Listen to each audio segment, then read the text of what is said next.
Good afternoon children. আমরা পড়ছি আধুনিক কবি নীরেন্দ্রনাথ চক্রবর্তীর লেখা যাওয়া নামক একটি কবিতা।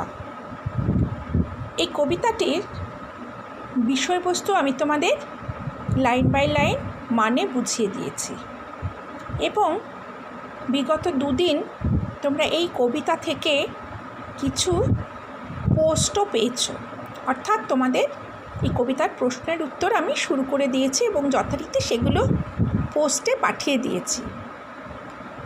তোমরা কিন্তু কবিতাটা ভালো করে পড়বে এবং সর্বোপরি কথা যেটা, যে পোস্টের যে কোয়েশ্চেন অ্যান্সারগুলো পাঠিয়েছি তোমাদের যে সেভাবেই লিখতে হবে এমন কোনো কথা নেই।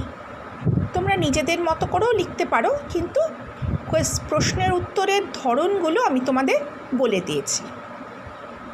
আজকে এই কবিতার যে ব্যাক এক্সারসাইজগুলো রয়েছে সেগুলো নিয়ে আমরা আলোচনা করব। তাহলে প্রথম থেকে আমরা কবিতাটির একটু রিভিশন করে নিই। আমরা দেখতে পাচ্ছি নীরেন্দ্রনাথ চক্রবর্তীর লেখা যাওয়া কবিতায় একটা ছোট্ট ছবি, তাতে করে কোনো একজন মানুষকে কেউ বা কারা কাঁধে করে নিয়ে যাচ্ছে এবং বোঝাই যাচ্ছে মানুষটি মৃত। এই কবিতাটির বিষয়বস্তুও কিন্তু প্রায় খানিকটা সেরকমই। আলোচ্য কবিতায় কবি একজন অতি সাধারণ মানুষের কথা উল্লেখ করেছেন, যে মানুষটি ক্ষুধার তাড়নায় চিরকাল হন্যে হয়ে ঘুরে বেরিয়েছে, যার নেই কোনো উচ্চ অভিলাষ, নেই কোনো কল্পনার জগৎ। সে ক্ষুধার তাড়নায় আজ মৃত। তাকে কোনোদিন কেউ সামান্যতম সাহায্যের হাত বাড়িয়ে দেয়নি, অথচ আজ মৃত্যুর পর তাকে তার মৃত্যুশয্যায় ফুল দিয়ে সাজিয়ে তার শেষকৃত্যের জন্য নিয়ে যাওয়া হচ্ছে। কবিতায় সমাজকে ব্যঙ্গ করে বলেছেন, মৃত মানুষটি মৃত্যুশয্যায় শুয়ে খোলা আকাশের দিকে তাকিয়ে যেন রজনীগন্ধার সুগন্ধ পাচ্ছে। অর্থাৎ খুব ছোট্টভাবে বললে, একজন মানুষ যে সারা জীবন অভাবের তাড়নায়, ক্ষুধার তাড়নায় চারিদিক ছুটে বেরিয়েছে, কেউ তাকে সাহায্য করেনি, আচমকা সেই মানুষটির মৃত্যু হলে কিছু জনদরদি মানুষ পাওয়া যায় যারা তাকে শ্মশানে নিয়ে যাওয়ার জন্য উদ্গ্রীব। মানুষটির শেষকৃত্য সম্পাদন করার জন্য তারা ভীষণ উদ্গ্রীব এবং তারা তাকে রজনীগন্ধার ফুল দিয়ে সাজিয়ে খাটিয়ার ওপর তাকে শুইয়ে নিয়ে যাচ্ছে শ্মশানে।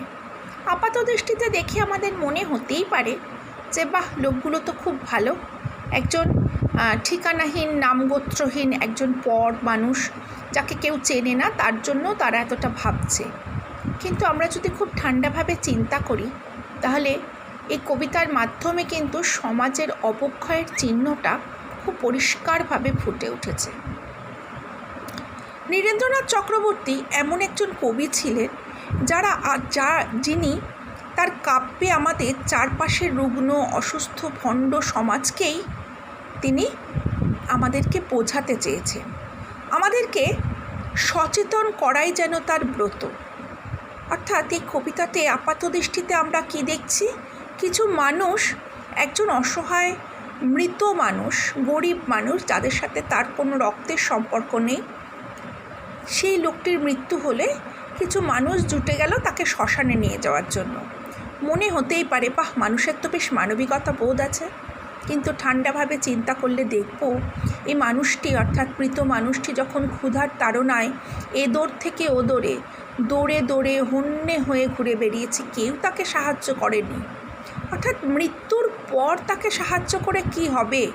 আমি যদি বেঁচে থাকতে বা তাকে বেঁচে থাকার জন্য তার পাশে না দাঁড়াতে পারি, মৃত্যুর পর কে আমার পাশে থাকলো কি থাকলো না, সত্যিই কি সেই নিয়ে কিছু এসে যায়? তা এই হচ্ছে এই কবিতার বিষয়বস্তু বা ভাবার্থ। কবি খানিকটা সমাজকে ব্যঙ্গ করে বা কটাক্ষ করেই কিন্তু শেষ লাইনটা বলেছেন যে দেখো, মৃত্যুশয্যায় শুয়ে লোকটি খোলা আকাশের দিকে তাকিয়ে, মানে আকাশ দেখতে দেখতে রজনীগন্ধা ফুলের গন্ধ শুকতে শুকতে গঙ্গায় হাওয়া খেতে যাচ্ছে। অর্থাৎ কতটা বেদনা বিদুর, অর্থাৎ কতটা দুঃখ বুকে চেপে কবি এই কবিতাটা লিখেছেন। অসহায় সাধারণ মানুষের জন্য কবির এই চিন্তা, কবির এই মানুষদের প্রতি সহানুভূতি কিন্তু এই কবিতাকে এক অনন্য হিসেবে প্রতিষ্ঠা করেছে। তাই এই কবিতাটা আমাদের কিন্তু অলরেডি পড়া হয়ে গেছে, আমরা কিছু কবিতার প্রশ্ন উত্তরও লিখেছি। আজকে আমরা যেটা করব সেটা হচ্ছে এই কবিতা থেকে আমরা আমাদের প্রশ্ন অর্থাৎ ব্যাক কোয়েশ্চেনগুলো করব। আজকে আমি সেগুলো তোমাদেরকে আলোচনা করে দিচ্ছি। একদম প্রথমে দেখো, সঠিক উত্তরের টিক চিহ্ন দাও, অর্থাৎ এমসিকিউ।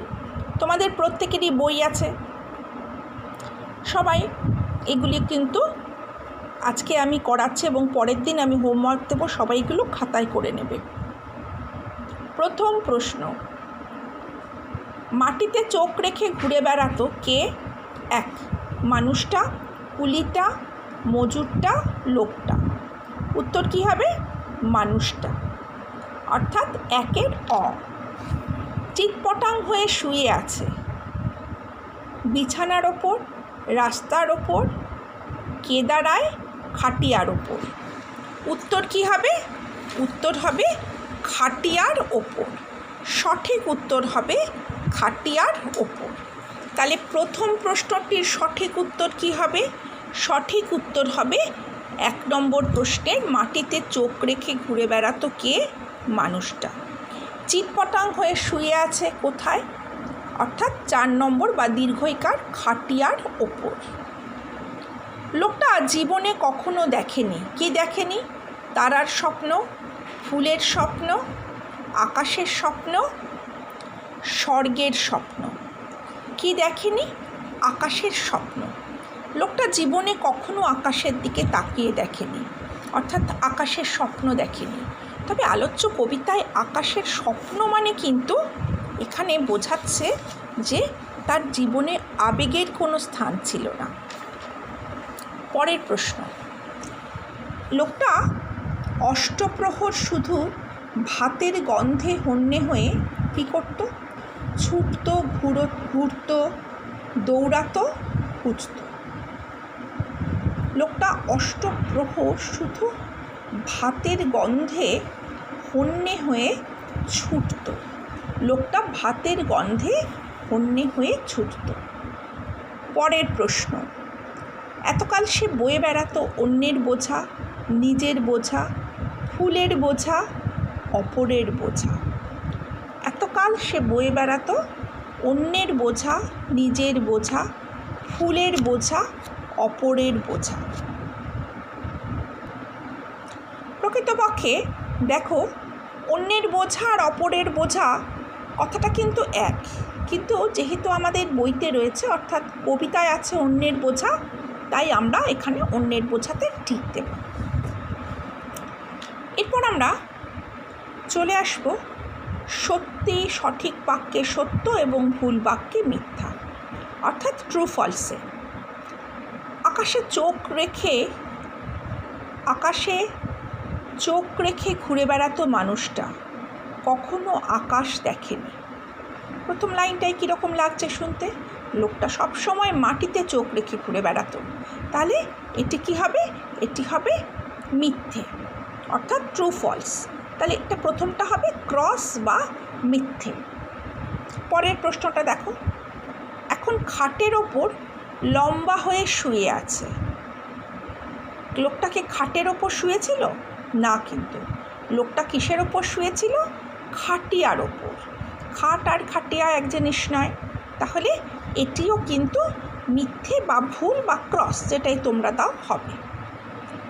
3 নম্বর, জীবনে কখনো ফুলের স্বপ্ন দেখেনি লোকটা। এটা কি হবে? এটাও কিন্তু ভুল।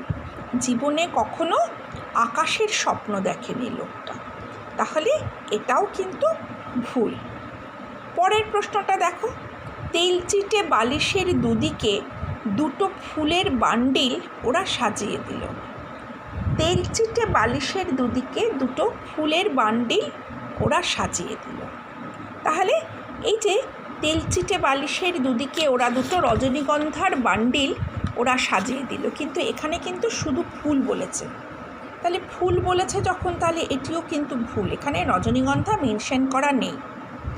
ফুলের গন্ধ শুকতে শুকতে লোকটা এখন গঙ্গার বাতাস খেতে যাচ্ছে, তাহলে শেষটা কি আছে?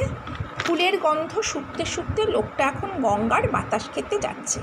একমাত্র শেষের উত্তরটি সঠিক, বাকি আর 4টে উত্তর সবকটিই কিন্তু ভুল। শেষের উত্তরটি একমাত্র সঠিক, অর্থাৎ খ, যেখানে সঠিক বাক্যে সত্য, ভুল বাক্যে মিথ্যা, সেখানে কিন্তু আমরা দেখছি একমাত্র শেষের উত্তরটাই সঠিক। এরপর আমরা চলে আসব শূন্যস্থান পূরণ। এখন ড্যাশ ওপরে ড্যাশ হয়ে শুয়ে আছে, কি হবে? এখন খাটিয়ার ওপরে, এখানে কি হবে? খাটিয়ার ওপরে চিৎপটাং হয়ে শুয়ে আছে আর ড্যাশ মিটিয়ে ড্যাশ দেখছে, আশ মিটিয়ে আকাশ দেখছে। তাহলে এখন খাটিয়ার ওপরে চিৎপটাং হয়ে শুয়ে আছে আর আশ মিটিয়ে আকাশ দেখছে। 2 নম্বর, অর্থাৎ 2 নম্বর ফিল ইন দি ব্ল্যাঙ্কসটা কী আছে? এখন তার ড্যাশ বালিশের দুদিকে দুটো, তারপর দুটো ড্যাশ, ওরা ড্যাশ দিল। এখন তার চিটচিটে বালিশের দুদিকে দুটো রজনীগন্ধা, তেলচিটে বালিশের দুদিকে দুটো রজনীগন্ধার বান্ডিল ওরা সাজিয়ে দিল। তাহলে কি হবে? এখন তার এখানে কি হবে? তেলচিটে বালিশের দুদিকে দুটো রজনীগন্ধার বান্ডিল ওরা সাজিয়ে দিল।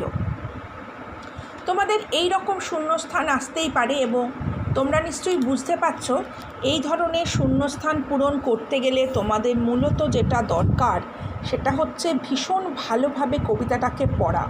অর্থাৎ কবিতাটা পড়ে প্রায় মুখস্থর মতো করে যদি ফেলতে পারো তবেই কিন্তু তোমরা এই ধরনের শূন্যস্থান পূরণ করতে পারবে।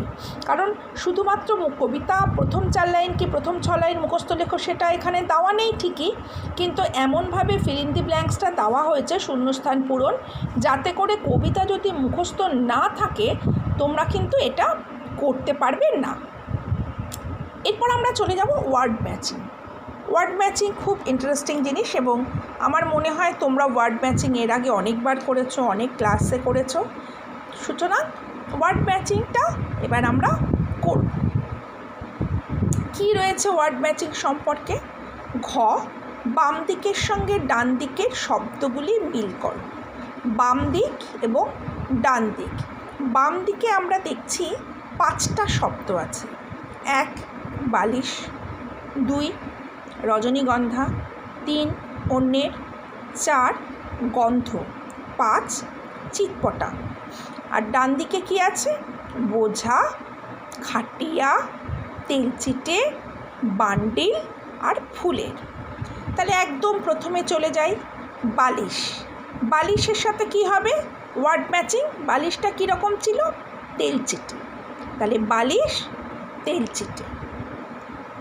2 নম্বর আমরা কি দেখছি? রজনীগন্ধা। রজনীগন্ধার কী ছিল ওখানে? রজনীগন্ধার বান্ডিল ছিল। তাহলে দেখো তেলচিটের ঠিক পরে বান্ডিল কথাটা আছে, তাহলে রজনীগন্ধার সাথে কি কোন কথাটা ভালো স্যুট করবে? রজনীগন্ধার সাথে তোমরা মিল করবে রজনীগন্ধা বান্ডিল। তারপর দেখো রয়েছে অন্যের। অন্যের কি হবে? বোঝা। অন্যের বোঝা, লোকটা সে অন্যের বোঝা টেনে বেড়াতো, সুতরাং অন্যের বোঝা। 4 নম্বর কি আছে দেখো? গন্ধ। গন্ধ কিসের হবে? গন্ধ ফুলের। গন্ধ ফুলের। আর 5 নম্বর আছে চিৎপটাং। চিৎপটাংয়ের সাথে কি হবে? চিৎপটাং কোথায় চিৎপটাং হয়ে শুয়েছিল? খাটিয়াতে। তাহলে আরেকবার বলে দিই। 1 নম্বর বালিশ। বালিশ হচ্ছে তেলচিটে। 2 নম্বর রজনীগন্ধা। রজনীগন্ধার সাথে হবে হচ্ছে বান্ডিল। রজনীগন্ধা বান্ডিল। অন্যের 3 নম্বর অন্যের। অন্যের সাথে হবে বোঝা। 4 হচ্ছে গন্ধ। কিসের গন্ধ? না ফুলের গন্ধ। 4 হচ্ছে গন্ধ গন্ধর সঙ্গে হবে ফুল, একদম 5 হচ্ছে চিৎপটাং, চিৎপটাংয়ের সাথে তাহলে কি হবে খাটিয়া। তাহলে এইভাবে আমরা মোটামুটিভাবে এখন কি করলাম, আমরা প্রথমে করলাম হচ্ছে এমসিকিউর সঠিক উত্তরের পাশে টিক চিহ্ন দাও, এবং তারপর আমরা একে একে করলাম সত্য মিথ্যা, ফিল ইন দি ব্ল্যাঙ্কস এবং ওয়ার্ড ম্যাচিং। তাহলে এই যে আমাদের সেকেন্ড ইউটিতে, আমাদের ফার্স্ট ইউটিতে যেরকম তোমরা শুধুমাত্র এমসিকিউর ওপর পরীক্ষা দিয়েছো এবং পরবর্তীকালে হাফ ইয়ারলিতে তোমরা পেন পেপার টেস্ট দিয়েছো, সেকেন্ড ইউটিতে কীরকম পরীক্ষা হবে এখন পর্যন্ত তার সঠিক খবর তোমরা পাওনি বা আমাদের কাছেও সেভাবে নেই। তবে আমার মনে হয় আমি তোমাদের সবটাই করাচ্ছি এবং তোমরা সব কিছুর জন্যই যেরকম হাফ ইয়ারলিতে প্রিপেয়ার ছিলে, আশা করি সেকেন্ড ইউটিতেও তোমরা সেরকমভাবে প্রিপারেশন নেবে। এবং সেই কারণেই তোমাদের একদিকে যেরকম আমি শর্ট কোয়েশ্চেন বা এই ধরনের প্রশ্ন অর্থাৎ অবজেক্টিভ টাইপ কোয়েশ্চেন করাচ্ছি, আবার পাশাপাশি তোমরা যে দুদিন পরপর ভিডিও পেয়েছো তাতে কিন্তু আমরা অতি সংক্ষিপ্ত প্রশ্ন এবং সংক্ষিপ্ত প্রশ্ন শুরু করেছি। অতি সংক্ষিপ্ত প্রশ্ন তোমাদের দিয়ে দিয়েছি আমি, এবং তার সঙ্গে সংক্ষিপ্ত প্রশ্নও শুরু করেছি। এরপরে আমি তোমাদের রচনাধর্মী এবং বোধ পরীক্ষণমূলক যে প্রশ্নগুলি রয়েছে, তোমাদের রচনাধর্মী এবং বোধ পরীক্ষণমূলক যে প্রশ্নগুলো রয়েছে সের মধ্যে থেকে 2-1টা প্রশ্ন আমি তোমাদের করে এরপর পাঠিয়ে দেব, এবং তার সাথে কিন্তু আজকে যেগুলো করালাম সেগুলো তোমাদের হোমওয়ার্ক থাকবে। এরপর আমরা একটু ব্যাকরণে চলে আসবো, অর্থাৎ গ্রামাটিক্যাল যে কোয়েশ্চেন তাতে চলে আসবো। তাতে আমরা প্রথমে দেখছি কিছু বাক্য গঠন আছে। তাহলে এই যে বাক্য গঠন করো অর্থাৎ মেক সেন্টেন্স, সেটা তোমরা পারবে, আমার আলাদা করে বলে দেওয়ার নেই। আর পদান্তর এবং সমনাম বা সমার্থক শব্দ, এই সমার্থক শব্দ কিন্তু আমি তোমাদের এবছর প্রায় সমচ্চারিত সমার্থক শব্দ যেটা তোমাদের হাফ ইয়ারলি এই সেকেন্ড ইউটিতে রয়েছে, আমি পুজোর আগে তোমাদের একটা পোস্ট দিয়েছিলাম, তোমাদের এই একটাই আছে। আমি জুম ক্লাসে এই সমার্থক শব্দটা আরেকবার তোমাদের পড়ানোর পর আমি এই পদান্তর এবং এই সমনাম বা এই সমার্থক সম্পর্কে আরও কিছু শব্দ দিয়ে তোমাদের অতি অবশ্যই পোস্টটা দিয়ে দেব। আজকে তাহলে তোমরা খুব ভালোভাবে যেটা পড়বে সেটা কবিতাটা খুব ভালোভাবে পড়বে। আমি যেরকমভাবে তোমাদের শর্ট কোয়েশ্চেনগুলো করিয়ে দিলাম সেগুলো খাতায় লিখে ফেলবে। এছাড়াও আমি যেই পোস্টগুলো পাঠিয়েছি অতি সংক্ষিপ্ত এবং সংক্ষিপ্ত প্রশ্নাবলী, সেই পোস্টের প্রশ্নগুলো চেষ্টা করবে খাতায় লিখে ফেলার। যদি কারোর কোনো জায়গায় বুঝতে অসুবিধা হয় অতি অবশ্যই আমাকে তোমরা জুম ক্লাসে ইনফর্ম করবে এবং কবিতাটা কিন্তু খুব বারবার করে খুব ভালোভাবে পড়বে।